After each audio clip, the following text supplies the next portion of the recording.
Enjoyed so much your teaching, Thank you. and I would like to know, when did it start, all your interest for the young people with problems?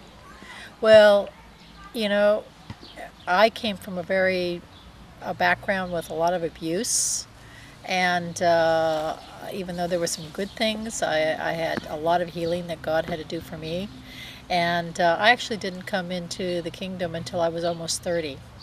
And I had a lot for God to heal in my own life. And in my heart, it was always, if only I had known these things, if I only knew that Jesus had the power to heal, that he could actually, that if I'd actually obeyed what he said, I could have saved myself so much grief. And so I had a kind of a passion that became that people would know this as early as possible. I think I grew up actually in a Baptist church, and I love the Baptist church that I grew up in. But I didn't really actually learn that much in that setting at that time about how Jesus could actually help with my problems. And growing up, coming from an abuse at home, I had a lot of issues and problems that I just couldn't see how to get Jesus into. And somehow at that time the church wasn't teaching that. They were teaching a lot of things about Jesus, but I never quite understood how Jesus could affect or be interested in or even help me with my everyday personal issues.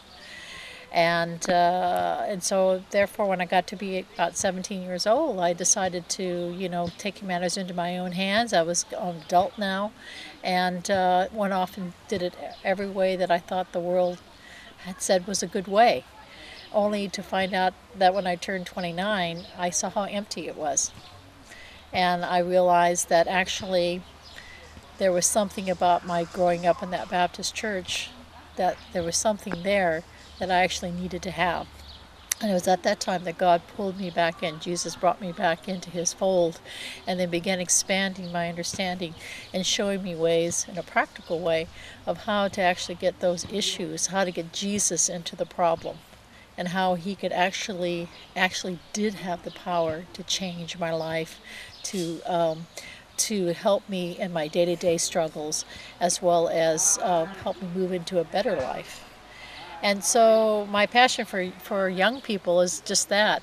If I could save them the grief, if we get the information into them at an early age, they will be so much further ahead than I was, or other people my age who were at the same age. And that's what I love about LL Ministries, is it's so practical. That's what I love about this ministry. It's not just teaching, it's application of the teaching into the real lives. And I know I've had it applied directly into my own life, and I believe that comes out in the teaching that we all do, really, that Jesus can actually, he's not just a theory, he's not just an idea, he's a real person who can really meet our needs and has the power to actually do everything he says he can and more.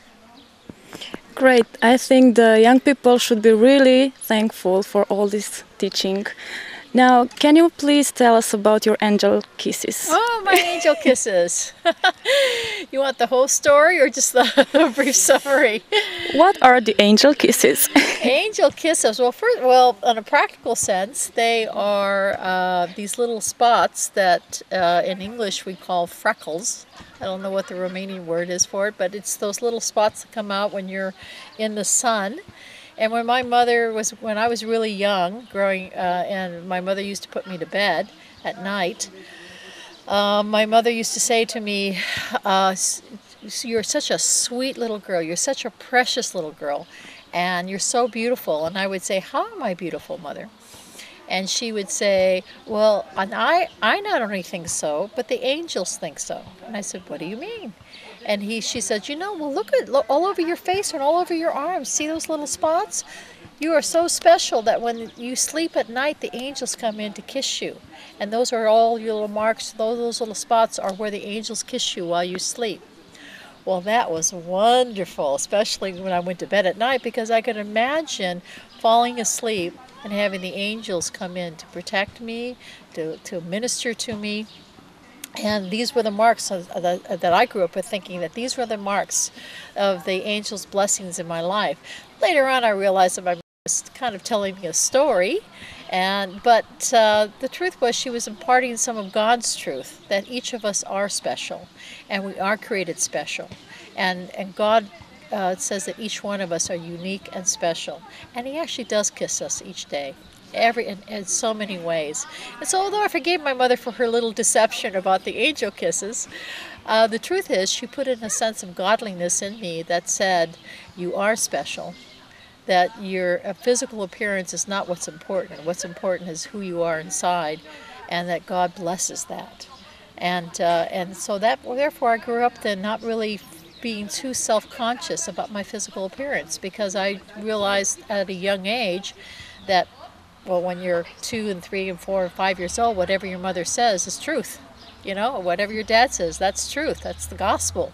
And so I grew up with that truth deep inside me, that I was acceptable, that my appearance was acceptable. And so then as I grew up later on, when the hard words of the world came in and taunt you and make fun of you and ridicule you, whenever there was any comment about the way I looked, I could always just discard that, because I had this inner truth inside that came from my mother, which was really God's truth. That's God's opinion of all of us.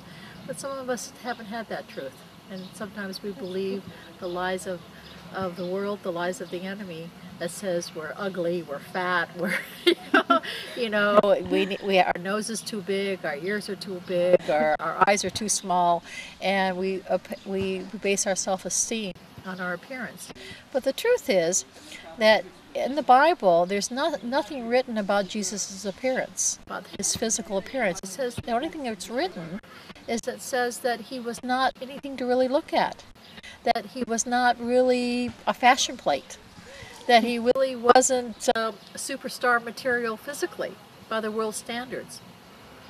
And because the important thing is, what Jesus held was God's image inside of him. He held that treasure of who he was in God inside of him. These are just containers. And yes, we should take care of these containers. The Bible tells us they're temples of the Holy Spirit, and we should take good care of us health-wise. But they shouldn't define our self-esteem. Our self-esteem comes from who we are from our Creator, who He says we are, not what the world says we are.